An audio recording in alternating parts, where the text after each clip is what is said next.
அது நான் நேற்று பூரா வெளியே ஒரு இடத்துல இருந்தேன். எங்கள் தலைவரே தொடர்பு கொண்டார் தெரியல. நான் அதை பார்த்துட்டு நான் உங்களோட தகவல் சொல்கிறேன்.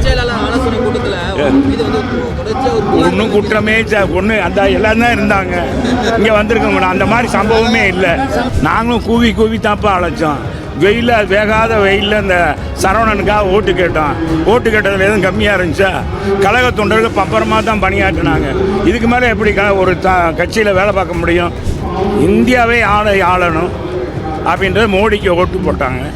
சில பேர் என்ன செஞ்சாங்க, மதசார்பற்ற சிறுபான்மையினர் என்னாச்சு, அவங்க ராகுலை கொண்டு வரணும்னு நினச்சாங்க. இதுக்கிடையில் நாங்கள் அடிபட்டுட்டோம். அவ்வளோதான். எல்லாம் எங்கேயாச்சும் 2 தொகுதியில் நாங்கள் ஓரளவுக்கு 2வது இடத்துல வந்திருக்கோம். அதிகமான ஓட்டு வாங்கியிருக்கோம். மற்ற இடங்கள்லாம் இதை காட்டிலும் கம்மியாக இருக்குது. அதே மாதிரி சிறுபான்மையினர் எங்கள் மீது இன்னும் ஒரு நம்பிக்கைக்குரியவர்களாக எங்களை இன்னும் கொண்டு வரல. அதான் அவர் கை வழங்கு போடலை, வைக்கலை அப்படின்னு அவரை சுட்டு கொண்டிருக்காங்கன்னா ஒரு மர்மம். இது மாதிரி காவல்துறைக்கு ஒரு கலங்கம் ஏற்பட்டதுன்னா அது ஸ்டாலினுடைய ஆட்சியில் தான். தேனியில் கூட நேற்று கள்ளச்சாராயம் காய்ச்சப்பட்டது, கலவை பிடிச்சிருக்காங்க. ஆக போலீஸ் சுதந்திரமாக இல்லை.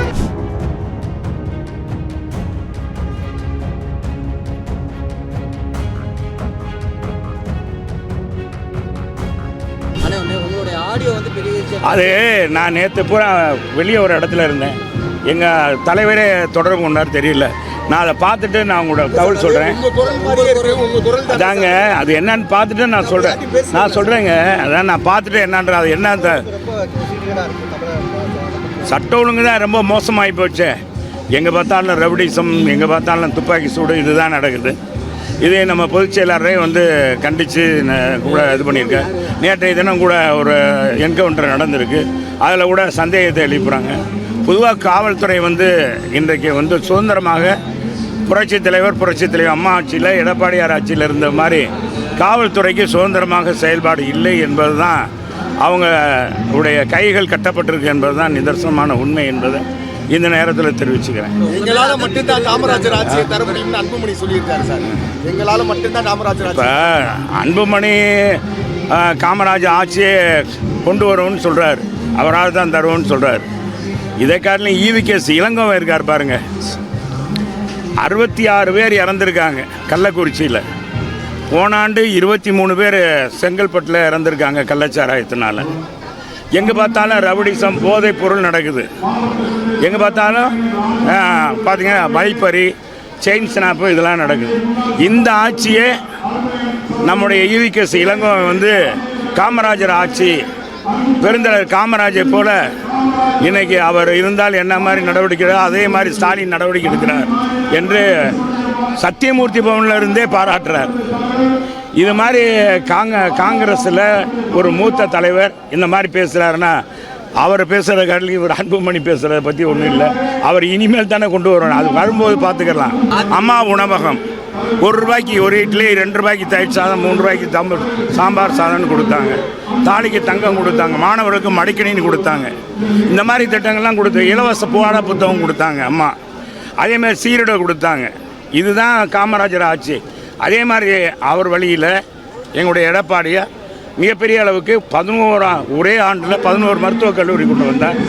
அவருடைய 4 ஆண்டு காலத்தில் 17 மருத்துவக் கல்லூரி வந்துச்சு. 27 பொறியியல் கல்லூரி, கலைக்கல்லூரி, அறிவியல் கல்லூரி, இப்படி எண்ணற்ற கல்வியை கொண்டு வந்தோம். ஆக அண்ணா திராவிட முன்னேற்ற கழகம் தான் உண்மையான பெருந்தலைவர் காமராஜருடைய ஆட்சியை இந்த தமிழகத்தில் நிலைநாட்டியிருக்கு என்பதை இந்த நேரத்தில் தெரிவிச்சு. ஒன்றும் குற்றமே ஒன்று அந்த எல்லாம் தான் இருந்தாங்க. இங்கே வந்திருக்கோங்க, அந்த மாதிரி சம்பவமே இல்லை. அவர் என்ன சொன்னார், கடைசியில் பேசும்போது என்ன சொன்னார், 8000 கோடிக்கு மேலே நிதிகளை வாங்கி சென்றார், ஆனால் இந்த ஊரில் ஓட்டு போடலை அப்படின்னு சொன்னார். நாங்கள் காமராஜர், நாங்கள் தலைவர் புரட்சி தலைவர் அம்மாவா நாங்களும் கூவி கூவி தாப்பா அழைச்சோம். வெயிலில் வேகாத வெயிலில் இந்த சரவணனுக்காக ஓட்டு கேட்டோம். ஓட்டு கேட்டதில் எதுவும் கம்மியாக இருந்துச்சா? கழக தொண்டர்கள் பப்பரமாக தான் பணியாற்றினாங்க. இதுக்கு மேலே எப்படி ஒரு கட்சியில் வேலை பார்க்க முடியும்? எதிர்கட்சியில் எல்லாம் வேலை பார்த்தாங்க, எல்லாம் நல்லா தான் பார்த்தாங்க. குறிப்பிட்ட சமுதாயங்கள் என்னாச்சுன்னா இந்தியாவே ஆளணும் அப்படின்றது மோடிக்கு ஓட்டு போட்டாங்க. சில பேர் என்ன செஞ்சாங்க, மதசார்பற்ற சிறுபான்மையினர் வந்து என்னாச்சு, அவங்க வந்து ராகுலை கொண்டு வரணும்னு நினச்சாங்க. இதுக்கிடையில் நாங்கள் அடிபட்டுட்டோம். அவ்வளோதான். இது தமிழ்நாடு முழுவதும் பிரதிபலித்தது. மதுரை மாநகராட்சியில் மட்டும் ஓட்டு கம்மி இல்லை. எல்லாம் இங்கேயாச்சும் 2 தொகுதியில் நாங்கள் ஓரளவுக்கு 2வது இடத்துல வந்திருக்கோம். அதிகமான ஓட்டு வாங்கியிருக்கோம். மற்ற இடங்கள்லாம் இதை காட்டிலும் கம்மியாக இருக்குது. அதை பற்றியெல்லாம் கவலை இல்லை. அதை பற்றி பொதுச் செயலாளர் பேசவே இல்லை. எல்லாத்துட்டும் ஆலோசனை சொன்னாரே ஒழிய இது மாதிரி சம்பவம் இந்த பத்திரிகையில் இவ்வளவு ஒரு அரை பக்கம் போடுற அளவுக்குலாம் அங்கே ஒன்றும் நடக்கலை.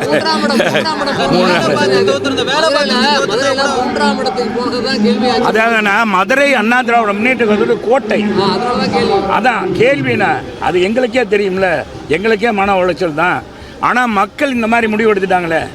இப்போ சௌராஷ்டிரா எடுத்துட்டா, சேட்டு இருக்காங்க, நார்த் இந்தியன், பிராமின்ஸு, இந்த மாதிரி எடுத்துக்கிட்டிங்கன்னா இவங்கெல்லாம் வாக்குகள்லாம் பார்த்திங்கன்னா அதே மாதிரி சில சமூகங்கள் இந்தியாவை ஆளக்கூடிய பிரதமர் மோடிஜி என்று நினைத்து ஓட்டு போட்டாங்க. அதே மாதிரி சிறுபான்மையினர் வந்து எங்கள் மீது இன்னும் வந்து ஒரு நம்பிக்கைக்குரியவர்களாக எங்களை இன்னும் கொண்டு வரல. நாங்கள் எவ்வளோ தூரம் கூவி அழைக்கிறோம், சொல்கிறோம், நல்லது தான் செய்கிறோம். எனவே அந்த ஓட்டுகள் தான் இந்த மாதிரி வெற்றிக்கு காரணமே ஒழிய வேறு எந்த காரணமும் இல்லை. அதான் உறுப்பினர் அட்டை இனி அதை முழுமையாக வாங்கிட்டு எல்லா வார்டுகள்லையும் உறுப்பினர் அட்டை கொடுக்கும்.